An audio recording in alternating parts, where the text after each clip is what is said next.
कोचाधामन प्रखंड अंतर्गत सुंदरबारी पंचायत से मुखिया तनवीर आलम ने सरकार को समस्याओं से अवगत कराया। उन्होंने कहा कि पंचायती राज में 2020 में के बाद अब तक कोई नया फंड नहीं आया है, जिसके कारण पंचायती राज का विकास रुका हुआ है। ऐसे में उनका कहना है कि पंचायती राज में समय पर अगर फंड मिलता है तो कुछ सड़कों को मुख्य सड़कों से जोड़ा जा सकेगा। उन्होंने कई ऐसे मुद्दों पर सरकार को अवगत कराया।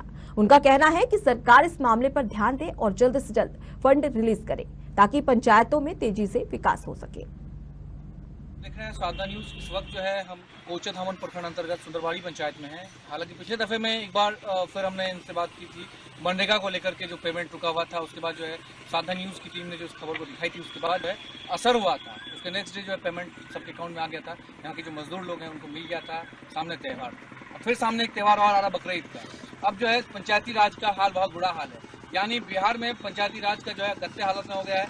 2019 में जो फंडिंग आया हुआ, उसके बाद जो है काम नहीं हुआ है।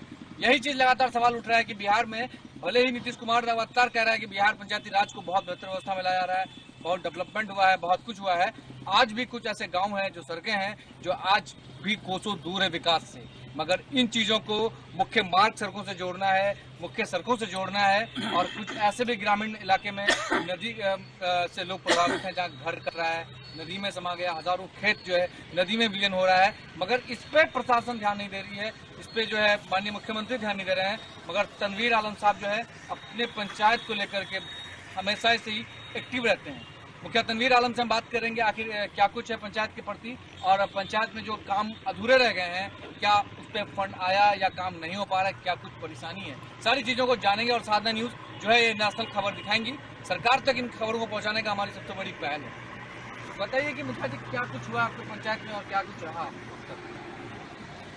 अस्सलाम वालेकुम, नमस्कार। सबसे पहले तो मैं साधना न्यूज़ के टीम का स्वागत करता हूँ, वेलकम करता हूँ।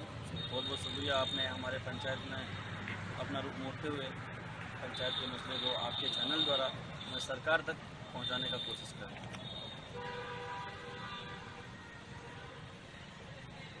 2021 का चुनाव 8 दिसंबर को चुनाव हुआ, 10 दिसंबर को काउंटिंग और 27 दिसंबर को शपथ ग्रहण।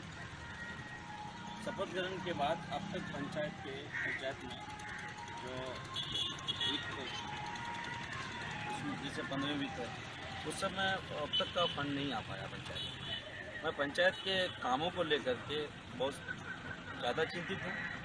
मेरा सरकार से सीधा सवाल है कि पंचायती राज में निचले स्तर पर, जो कि कोसों दूर, जो विकास से, जो प्रशासन के, जो सरकार के नज़रों से बिल्कुल दूर होती है, जैसे वार्ड मेंबर, मुखिया समिति, जो भी पंचायत के प्रतिनिधि हैं, वो लोग विस्तार से देख पाते हैं, बड़ी बारीकी से देख पाते हैं कि कहाँ पर क्या चीज़ की ज़रूरत है। इससे साथ नीचे के गली नली में, ये तो सरकार माननीय मुख्यमंत्री द्वारा जो योजना लागू, बारीकी से देख पाते हैं कि कहाँ पर क्या चीज़ की ज़रूरत है। इससे साथ नीचे के गली नली में, ये तो सरकार माननीय मुख्यमंत्री द्वारा जो योजना लागू किया गया है, उस पर अगर देखा जाए तो पहले तो पूर्व में काम हुआ है, लेकिन अभी भी बहुत ज़्यादा काम बाकी है। अगर तादादों में और परसेंटेज में आऊँ तो बहुत ज़्यादा बाकी है। तो इसको अभी पूरा करने के लिए पंचायत में अच्छे फंड अब तक आ जाना चाहिए। अच्छा, आपको क्या लग रहा है मुखिया जी, जब चुनाव 21 के जो है 8 दिसंबर में समाप्त हुई है, 21 खत्म हो गया, 22 का जो है छठा महीना चल रहा है, पंचायती राज में फंड नहीं आया है, बरसात का मौसम है, अब क्या कुछ है इस पर आपको लगता है कि सरकार देरी कर रही है? और देरी होगा तो जाहिर सी विकास में देरी होगी, बाधित होगा विकास। गाँव के जो ग्रामीण इलाके में विकास का जो एजेंडा है वो कहीं ना कहीं धीमी पड़ सकती है। क्या लग रहा है आपको? बहुत ज़्यादा धीमी पड़ी हुई है। पंचायत के प्रतिनिधियों के काम को लेकर मैं ये बात बोलूँगा कि कैसे करेंगे, कैसे मुमकिन है।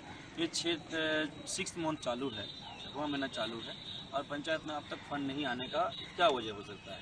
माननीय सरकार से, माननीय मुख्यमंत्री श्री नीतीश कुमार से कहेंगे कि पंचायती राज आप जो लागू है, जो पंचायत के प्रतिनिधि हैं, उस पर बहुत ज़्यादा सवाल जवाब है। पब्लिकली वो जब जाते हैं उनसे बहुत ज़्यादा क्वेश्चन मार्क होती है, बहुत ज़्यादा सवाल जवाब किए जाते हैं कि भाई आप जीते तो हमारे लिए क्या काम किए। तो मैं काम के तौर पर सीधी बात करूंगा, मैं तो किसी पार्टी पॉलिटिक्स से मुझे कोई लेना देना नहीं, लेकिन मैं तो सिर्फ काम की बात करता हूँ, जनता के हित की बात करें, जनता के हित की बात करता हूँ। जो लोग विकास की बात करेंगे मैं उसके साथ खड़ा हूँ। क्योंकि सीधा विकास अच्छा एक चीज सरकार एक बहुत बड़ा एजेंडा चलाया था कि पंचायती राज में बहुत डेवलपमेंट कराना है, पार्ट 2 लागू हो गया, शुद्ध जल के लिए कई दफे जांच भी हुई, उसमें कहीं जो है पूर्ण व्यवस्था में नहीं आया। कुछ पंचायतें हैं जो बहुत बेहतर हुआ है, आपके पंचायत में बहुत बेहतर है, कुछ पंचायतें की जो आज भी शुद्ध जल से वंचित है, कुछ ऐसे भी हैं कि जो आज फंड नहीं मिल पा रहा है जो मुख्य मार्ग सड़क से जोड़ा जाए या मुख्य सड़क से जोड़ा जाए। उनमें क्या कुछ करना चाहिए सरकार को, या फंड डिले हो रहा है तो कहीं ना कहीं सरकार की कोताही तो है ना इसमें भी। देखिए, किशनगंज जिला में जो भी बाढ़ प्रभावित इलाका है ये, और यहाँ पर बारिश 1 महीना पहले से स्टार्ट हो गई है, तो समझ लीजिए अभी जल जमाव कीचड़ गलियों में बहुत ज़्यादा दिक्कत है, बढ़ी हुई है। तो सरकार को चाहिए कि जल्दी से जल्द, मैं मांग करता हूँ, हमारी मांग है, पूरे कोचा धामन के मुखिया की तरफ से भी मांग करता हूँ कि हमारे पंचायतों में फंड रिलीज जल्द फंड रिलीज करे, ताकि आमजनों का समस्या का समाधान हो। और दूसरी ओर मैं फंड के माध्यम से कहूँगा कि वार्ड सदस्य जो वार्ड मेंबर हैं वो भी बड़े उम्मीदों पर अपने लोगों पर वादा किए हैं, तब जाके वार्ड सदस्य बने हैं, उसका भी गरिमा है। वार्ड सदस्य तब जाके वार्ड सदस्य बने हैं, उसका भी गरिमा है। वार्ड सदस्य के जो फंड थे 7 नीचे पार्ट 1 में जो उनको डायरेक्ट पैसा मिलता था, जो उनको डायरेक्ट फंड मिलता था, ताकि वो अपने मन से अपने वार्ड में जहाँ उनको ज़रूरत है, लोगों को ज़रूरत है, वो काम कर सके। तो बड़े इंतजार हैं वार्ड सदस्यों को भी कि वो उसके भी खाते में फंड उसको भी फंड मिले, ताकि वो अपना काम कर सके। दूसरी ओर मैं पैसे फंड के मामले में कहूँगा, विकास की पंचायत में कहूँगा कि हम लोगों ने शुरुआत से ही मनरेगा में पूरी जोर दे करके काम किया और बड़ी ईमानदारी से काम किया। जो लोग ये अनाप शनाप अफवाह फैला रहे हैं, जो लोग भी, जिस न्यूज़ चैनल भी, तो ये गलत अफवाह फैलाया जा रहा है कि भाई पंचायत में मनरेगा के तहत लूटपाट हो रही है, तो उनसे मैं कहूँगा वो आए, उनको एक योजना मैं देता हूँ, वो आके मेरे साथ योजना करें, वो कितनी लूट का हिसाब बताएंगे, वो उनके साथ में समझ खड़ा रहूँगा, फिर मैं उनसे पूछूंगा, फिर वो हमसे बात करें, फिर वो दूसरे चैनल भी इसमें बात करें।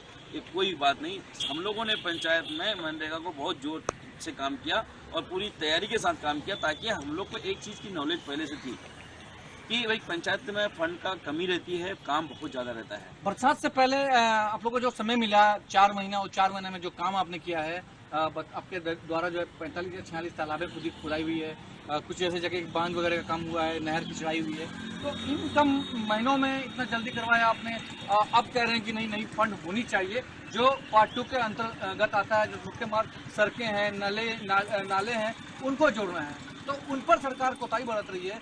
तो तनवीर साहब क्या मांग करना चाहेंगे आप साधन?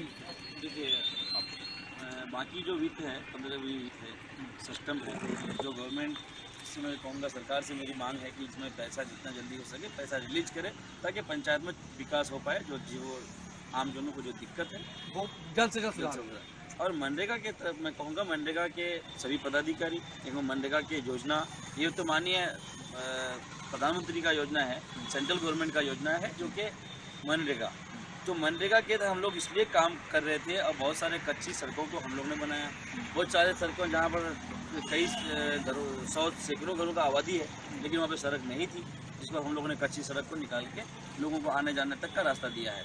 दूसरी ओर जो मनरेगा के तरफ से ये कहना चाहूँगा कि हम लोग ने इतना मेहनत से इसलिए काम किया मनरेगा में, कि मनरेगा का पैसा तो आपको पता है मैन पावर के खाते में आता है, डायरेक्ट लेबर के अकाउंट में आता है, और फिर वो जैसे तैसे उसका काम चलाया जाता है। लेकिन मनरेगा का काम करने का एक ही मकसद था, 60-40 का रेशियो, कि हम लोग को नॉलेज था, मेरी जानकारी, जहाँ तक मेरी जानकारी है, कि जैसे मान के चलिए 1 करोड़ का अगर कच्चा काम हम लोग मिट्टी का करते हैं, तो उसमें 40 लाख तक का पक्की का काम। नमस्कार, आप देख रहे हैं साधना न्यूज़। इस वक्त जो है हम कोचा धामन पर